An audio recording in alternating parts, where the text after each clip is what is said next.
Today we're going to be getting back to our best of 9 series between Kaiju and Skarbrand. We're going to skip through a couple of games real quick. I'll summarize. Kaiju's Nurgle forces got absolutely smashed and burned by Korn in Game 4. And in Game 5, Skarbrand also smashed and burned with the Chaos Dwarfs prevailing over Kaiju's Warriors of Chaos. Which takes us now to Game 6, Skarbrand being up on the series 3-2, having taken the lead with those last two showings. And let's take a look at the builds here. Kaiju coming in with Grand Cathay, Tzeentch the Watcher already taking some shots here. He's got the Inspired Marksmanship buff. Is that from the Lord Magistrate? No way, on the balloon. Absolutely mad lad here. We've got some Jade Warriors here, Celestial Dragon Crossbow Regiment of Renown, plus a couple more Celestial Dragon Crossbows. Very interesting choice against Tzeentch for sure. Some Peasant Horsemen for mass, and then some Spearmen to protect the back. A single Onyx Crowman up in the sky for insurance. Let's see if it's going to be enough. Right now, those Knights of Immolation are not able to get close to the balloon because of the Celestial Crossbow fire. There are... let's see, Knights of Immolation, regular Doom Knights. We've got, 5 Forsaken here, another Doom Knight over on the far side. Shrieking Sky Rays, Demon Prince for Skarbrand. He's going to run on in and make contact here. And Celestial Dragon Crossbows made their presence felt early on, but will they be able to defend here? Looks like something did some damage and disrupted them pretty significantly. Crowmen are going to get absolutely stomped on by the Doom Knights. And then let's see if they can get in and shut down these crossbows effectively enough. Shrieking Sky Rays also come down to the ground, use their armor piercing, do some pretty good damage. They do their little AoE explosion. Is that what did so much damage to those crossbows? They also have a bomb, Lamprey's Bite explosion, yeah. And then the bombs also being dropped by the Knights of Immolation there. More bombs being dropped from the Metal Sorcerer. So all the sky bombardments in this particular build here might have done a little bit of friendly damage to those Doom Knights, but other than that, haven't taken much damage from other sources. Forsaken are well surrounded over on this flank, and with the Harmony currently not active. Interesting, despite the presence of the Grace here. They're gonna get set, ready to shoot. Fire away on the Demon Prince. He's got the Mark of Yin on him. Debuffing melee defense, or no, missile resistance, missile block chance, and armor. Okay, I don't know. Does he actually have any missile resistance? I don't actually think so. But nonetheless, more Searing Dooms called down. Yeah, hitting those Knights of Immolation a decent amount. I guess, are the Searing Dooms actually coming from Cathay? That would make more sense. Yeah, this is the Demon Prince of Tzeentch, which he does not have Searing Doom. Okay, he's got Gehenna's Hounds and some Plague of Rust, so... Oh man, the Balloon Lord, though. Absolute mad lad. Magistrate is going down in a pretty big hurry here. Do the Demon Prince in the sky. No surprises there. But should be interesting. Yeah, Tzeentch is kind of cleaning up on this flank a little bit here. But the rest of the army is just taking such massive damage. Doom Knights eventually just getting ground down by this massive horde of stuff. The Magistrate routes. Gehenna's Hounds called up here, going to do some nice AoE damage for sure. But the Celestial Dragon Crossbow Regiment of Renown still online. Another Searing Doom being called is a pretty nasty one. Going to land and do some pretty good damage to those Forsaken there. Yeah. Balloon Lord just absolutely goes down in flames. And then the Demon Prince going to move in, try and take out Tzeentch. He did get pretty separated out from the rest of the army here. I mean, that being said, there's not much left for Tzeentch besides the Demon Prince, so it's definitely possible he could get army lost here. We've got some brave Forsaken running straight up the gut here to try and get on the Celestial Crossbows, but they've all still got quite a bit of health and ammunition left. Yeah, don't see this necessarily going great for Tzeentch. But let's see here if he can pull things back. Tzeentch is quite crafty after all. We've got some Doom Knights rallying to the cause, getting a little bit of barrier up. They don't have a lot of unimodels or HP left, but will they be able to even make contact before they rout? That is the question. Right now, the Demon Prince doing a fine job of taking Tzeentch out. Forsaken also chasing out in the open field here. Gonna get charged at by some Peasant Horsemen, but still a lot of Jade Warriors and other stuff to get through. Granted, Demon Prince with his barrier and cycle charge could get quite a few of them down, and the Doom Knights, surprisingly enough, were able to move in, actually break one of the Celestial Crossbows. Going to move now over to the ROR. This other one also wavering, going to get some morale benefit from charging in. Will they be able to deal with the Celestial Crossbows? Ooh, looks like they nope out of that engagement. They're going to try and drop some bombs, swing and a miss there, and they're going to go down to the ground. Yeah, these other two almost able to get a break there, but not quite. Just don't have the numbers to sustain at this point. Demon Prince continuing to pressure. Tzeentch here, yeah. Skarbrand definitely playing with fire as he tries to maintain his lead here. Let's see, a little bit of camera jitters, but Tzeentch actually gets a shot off, manages to knock one of the Knights of Immolation off of his disc. But, ooh, Mark of Yin active on the Demon Prince, but he once again is going to unleash, well, the Demon Prince is going to use the army ability. I guess that makes sense, yeah.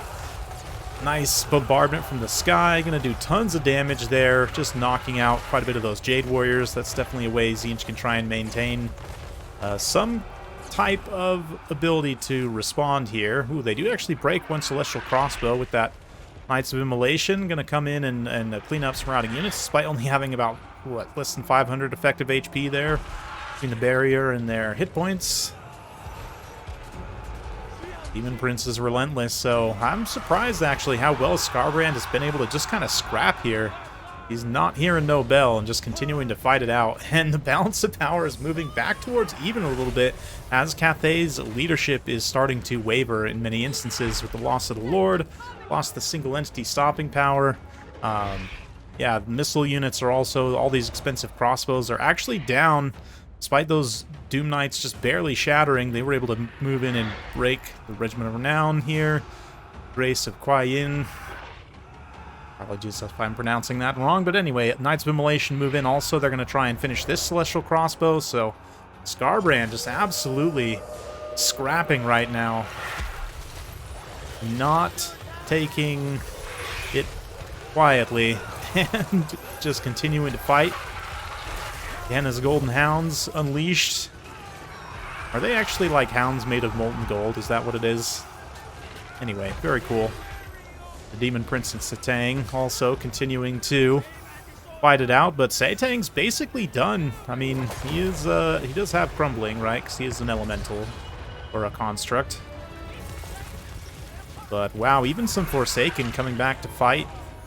That is pretty devastating for the leadership of Cathay, even just to have something to provide a little bit of charge and leadership damage. Immolation Knights move in. Absolutely amazing. I love the models of the Tzeentch Knights. And the Demon Prince, the other big bird. Just smacking Tzeentch's ankles with his staff here. More Gehenna's Hounds. And it's a beautiful, beautiful comeback here for Skarbrand. This will put him up on the series, assuming he is able to squeeze out the win here. Gonna be a little Searing Doom, which does make some direct contact with the Demon Prince. But yeah, basically everything for Cathay is broken at this point. Tzeentch goes down. And it'll be just the Alchemist here. Lord Metalcaster, who's been raining those Searing Dooms so deftly. Probably has gotten some really good value, honestly, from the Alchemist. Relatively cheap hero with just a single spell. Yeah, 1,000 damage value on something that's maybe like 600 points, if that. Spectacular. And Tzeentch Ooh, not quite out of this yet. I guess it's possible. Cathay could still win. The Alchemist has decent enough melee stats and also deals magic damage, so we'll be bypassing the Demon Prince's physical resistance. Yeah, 30-30 is not terrible. Granted, Demon Prince does have significantly better stats, but perhaps if some support models for Cathay could get back in place. But ooh, the army ability, single point bombardment's going to come in and hit the Alchemist. Boom, big detonation of HP, leaves her with 0 armor for the time being. Not that there's anything that is immediately going to follow up to take advantage of the armor debuff, but Demon Prince is going to move in. Ooh, that big staff. I can't even say it. Staff slap. Why? Why could I not say that? Anyway, the Alchemist gets bopped, whacked, and terror routed, and that'll be it for Cathay. Yeah, bounce power is very far in Tzeentch's favor. We'll fast forward a little bit through the end as one more Golden Hounds seals it. Wow, just wow. Skarbrand there. Absolutely amazing performance from him and from this Demon Prince of Tzeentch here. I guess it's not a super common pick. Kairos is really, in many people's minds, sort of the meta for Tzeentch. But in terms of a single entity who can fight and has pretty good access to magic, he was definitely what Tzeentch needed here to win this particular game. 350 kills, 44,000 damage dealt, 4,500 damage value. I mean, that is just insane value for a single lord. We'll take a little bit more look at the Demon Prince after this, but anyway, yeah, the Knights of Immolation also got some pretty legit value as well. Some Forsaken did okay, not spectacular, but they got some kills at least on some models. The Balloon Lord is absolutely diabolical. I have to say, I respect it and love it, honestly. And he is pretty cheap, actually. I don't know. I have to maybe check his cost as well, but not terrible. The Celestial Dragon Crossbows definitely did not perform great. The ROR did okay, but overall, yeah, Satang also didn't get the value that he needed to, and Kaiju almost got the win there despite that, but just ultimately, yeah, the Demon Prince, absolutely beastly. Yeah, something to consider for Tzeentch, I think, in terms of Lord selection. And you have a lot of options now, relatively speaking. You know, Changeling can do a lot for you depending on the form you pick. Sarthrael's definitely a favorite of mine, personally. He's got Lord Metal and Greater Arcane Conduit. And just if I pull up a second Tzeentch here, we can do some direct comparisons. I guess, let's do 3 comparisons. Why not? Because there's really, I mean, Kairos is notably less melee stats. But, of course, he's got the other kind of snare and the other abilities as well. Yeah, if we're just thinking base costs, though, Sarthrael versus the Demon Prince. Demon Prince has a mixed metal and, oh, he doesn't even have Searing Doom. I thought he did. Yeah, I learn something new every day. He's got a mixed lore of Tzeentch and metal, and he's also got some other kind of goodies here. We can look through those in a second. Probably not many of them are worth taking, honestly. But Sarthrael has a little bit more HP overall, and actually slightly better stats than the Demon Prince. Okay, interesting. Yeah, with 100 points less, I mean, I guess Sarthrael might be a better option. He does have different attack animations, which is one thing to consider, but Demon Prince compares pretty favorably to him. And if we look at the regular Exalted Lord of Change, he's the third one I kind of wanted to include in this. He's also 1900, so same price as the Demon Prince. Demon Prince has slightly better stats, although slightly slower speed, but more or less the same. Yeah, so I guess we could have seen the Exalted Lord of Change do something similar. It's not like they were necessarily fighting single entities with a lot of killing power, right? In terms of Satang's more of a ranged single entity, but yeah, I guess the mixed lore is one interesting aspect of this. Gives you something like Blue Fire, which is just generally pretty good. Yeah, you could also take like Plague of Rust as well, both of which are really nice utility spells. Gehenna's Hounds we saw there be pretty effective, and it's a spell I think that gets written off because it's a cheaper vortex, but it's definitely one you can cast a lot, which is nice. The Fires of Change also, he gets this lore attribute, so a little bit of damage resistance map-wide, which is nice. Barrier replenishment aura, you can probably leave home without that one. This is an interesting one, Arcane Flight. I don't know, it's tricky sometimes to get Winds of Magic above 15, depending on how much you start out with and the size of the map. You're not always going to get a great benefit from this, but yeah, it's definitely something to consider there. The self buff is also something that exists. It would make his melee stats significantly above these other two, at least while it's active. But Winds of Change also, you get a massive power recharge. So I don't know, if you have Arcane Flight and you want to guarantee you can use it, get some value out of it, maybe you take Winds of Change, but even then it's a 400 point investment, which is quite a bit. I mean, that's almost a full Marauder. So yeah, definitely some considerations to be made here. But honestly, over these two, just in terms of pure cost efficiency, if you don't want Lore of Tzeentch for whatever reason, and I think Lore of Metal is probably better right now. Hard to say. Lore of Tzeentch has like Lean Magic and some other really nice tools. But yeah, the other thing too to consider is this guy does not have Greater Arcane Conduit, which both these other two do, right? Sarthrail and the Exalted Lord of Change both have Greater Arcane Conduit.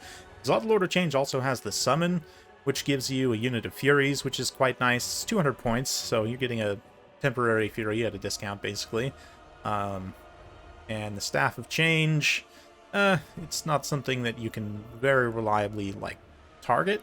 But it's something that it's there if you have the extra points, I guess. But let's see. Yeah, Sarthrail also gets Standard Die, which is, I think, unique. Does maybe like the regular Chaos Lord also gets it? But as far as like the caster lords go, oh, he has Changer Die, which actually gives damage resistance, which is better actually. But yeah, I mean, even still, you get one support buff at least, which is, I mean, it's good. Tzeentch, at least your mortal infantry, is generally more defensively focused. Forsaken is a unit that would benefit from this quite a bit. Yeah, maybe Zangors would a little bit as well, or if you're running kind of lighter with a lot of blues and stuff. You know, mobile engagement where you've got some Marauder Horsemen who are kind of forced into a melee. If Sarthrail's nearby, Standard Die could be quite nice for something like that. But Rock of Inevitability is another really nice one.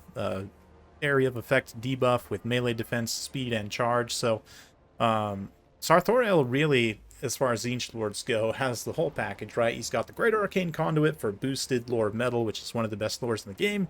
He's got some good support abilities, and he's got like comparable single entity fighting power, if not the best, compared to other, you know, similar types of lords. So definitely I think, you know, just doing this post comparisons sort of thought exercise, Sarthrail's going to be the best, definitely. But that's not to say that the Demon Prince and the Exalted Lord of Change aren't completely useless. I do think they should probably give the Demon Prince Greater Arcane Conduit just to have him compete, or else buff his melee stats a little bit so he's like noticeably above Sarthrail, but it's a small sort of thing, honestly.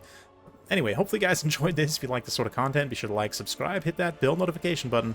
Every time I upload a new video, you'll be notified. Thanks again. We'll see you next time.